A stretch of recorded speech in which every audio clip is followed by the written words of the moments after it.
Spiritual status, ఆధ్యాత్మికమైన స్థానం ఉందా? కూర్చున్నా, లేచినా, పడుకున్నా నేను సాక్షిగా చెప్తున్నానండి. అహంకారంతో, గర్వంతో భక్తుడిని, నాలాంటి భక్తుడు ప్రపంచంలో ఎవడు లేడని చెప్పట్లే. నా సాక్షి చెప్తున్నా, నా అనుభవం, నేను అనుభవిస్తున్నాను నాకు చెప్తున్నా.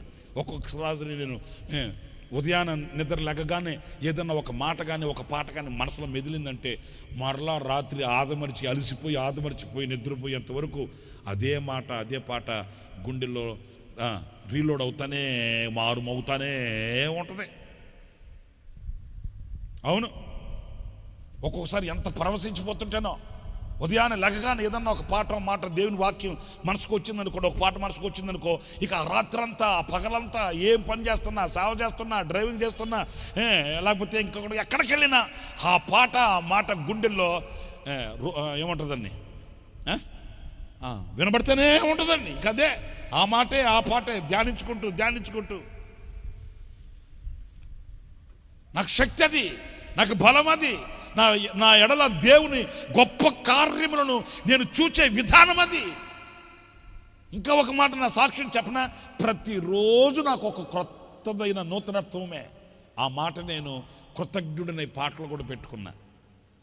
వేకువ కురిసిన చిరుజల్లులో నీ కృప నాలో ఉదయించగా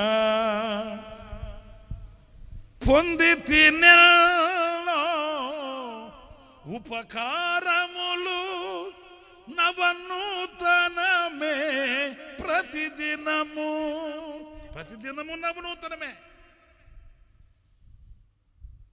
చాలా మంది అంటుంటారు కదండి రొటీన్ లైఫ్ అండి. నాకు రొటీన్ లైఫ్ అని ఏమనిపించదు. ఏ రోజుకి ఆ రోజు ఒక కొత్తదనమే, ఏ రోజుకి ఆ రోజున సంతోషమే, ఏ రోజుకి ఆ రోజున ఆనందమే. నిన్నటి దినం లాగా ఈ దినం నాకు ఇవ్వడు నా దేవుడు, దానిని ఆశీర్వదించి నాకు నూతనమైన కృపతో నింపి నాకు ఇస్తాడు.